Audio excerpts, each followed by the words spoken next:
Okay, hello everybody, it's Jeffrey Day, RuneScape 4 of RuneScape 4 Production. How are you all doing today? Hope you are having a great day. So today we're going to take a look at weapons that video games got wrong, part 1. If you want to see a part 2, let me know. These are just from games I have played or seen videos of that I've noticed that the weapons don't act like they're supposed to. So let's go ahead and get our little pointer here and let us begin. First off, the M1 Garand. Now, every World War II game I have has portrayed the M1 Garand completely 100% accurate, except for usually two small details. The first detail is the ping. Some games leave the ping out. The ping is actually how you can identify a real M1 Garand from a replica M1 Garand. It won't make that pinging noise. The second thing is a lot of them do is they will not allow you to reload the weapon until you've completely cycled the clip. That is not true. You can cycle the clip like any other weapon. I don't know why they didn't think you could, but you can actually cycle a clip.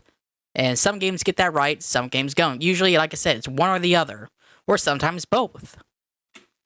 The 2.7mm Colibri is a real gun. Here's a comparison. This is a 2.7mm. This is a 22 long rifle.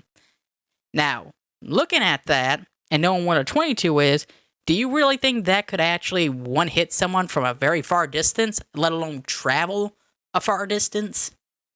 No. Battlefield 1 gets the damage wrong. 100% wrong. As well as range. But everything else, the gun's look, the feel of it, the reloading mechanics, is all 100% accurate. Just the damage and range is the only thing wrong with it. Next up, we've got the Spash 12 again. So in Modern Warfare 3, it portrays it, or Modern Warfare series portrays it as a semi-automatic, a pump action shotgun, whereas the Call of Duty series, the Black Ops series, portrays it as a pump action shotgun, or semi-automatic shotgun. I'm getting the two franchises confused because they're both Call of Duty, and I don't understand the whole point of that. They're literally the same weapon, but one has a semi-automatic mode and the other one's strictly pump action. What's the deal with that? It's both. You could switch between both. The pump action, the police actually use for like tear gas and beanie bag rounds, mostly non-lethal rounds.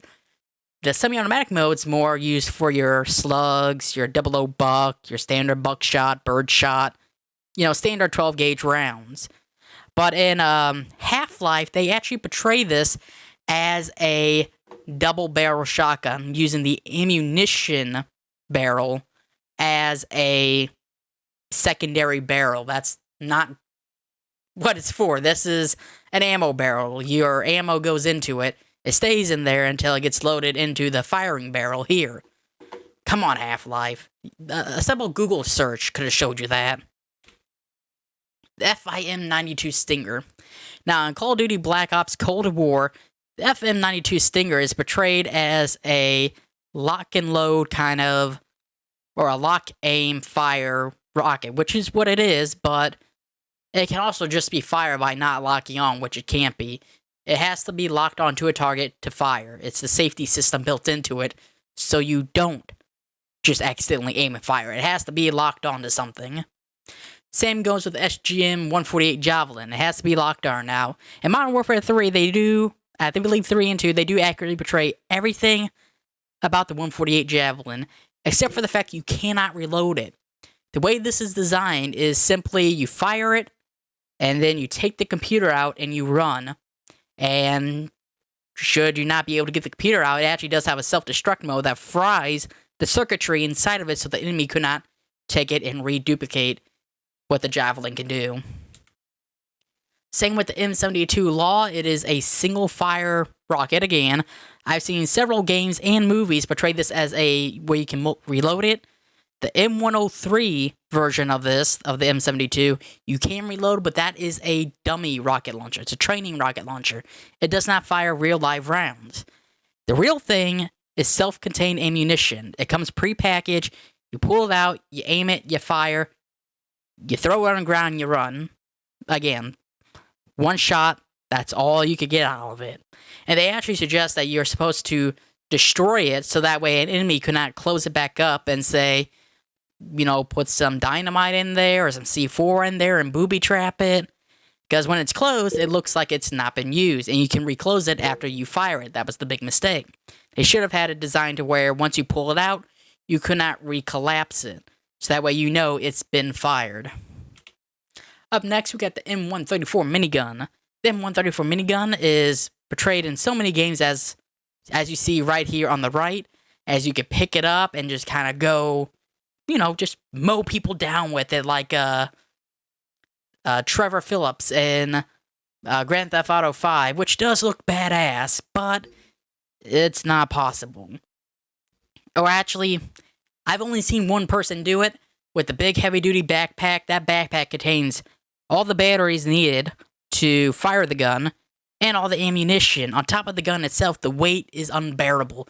So unless you are some really super strong super soldier, like the one Russian guy or Captain America, you're not going to be able to pick this thing up and fire it. Let alone just fire it in this state. You got to hook up a battery to it and the ammo belt, and that all goes onto a backpack that is very big and heavy. Up next, we got the Barrett Model 82A1. The 82A1 is portrayed in a wide variety of games, but the Modern Warfare variant, it just annoys me. Because this thing is designed, it's an anti-tank rifle. It's designed to pierce tank armor and kill the driver or anybody inside.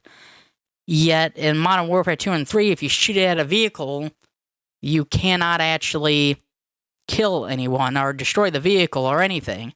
And if people have like a Juggernaut suit, like in Modern Warfare 3, this thing does very poor damage. This is a 50 caliber round. We're talking a big-ass round here. Even a .50 BMG is still a big round. And to say that a Juggernaut suit can withstand that? No. No. Especially not at close range. This would shred through any type of body armor you could ever imagine. Up next is the Striker 12. Now, Call of Duty Black Ops Cold War actually nailed this gun to a T with the reloading mechanism. And my complaint for that follows Resident Evil 4, where once you unlock the Striker, all you do is just load 2 rounds in and then you're done, you're able to fire. But then again, that's most of the shotguns. You load 2 rounds in and you magically get 12 rounds. No.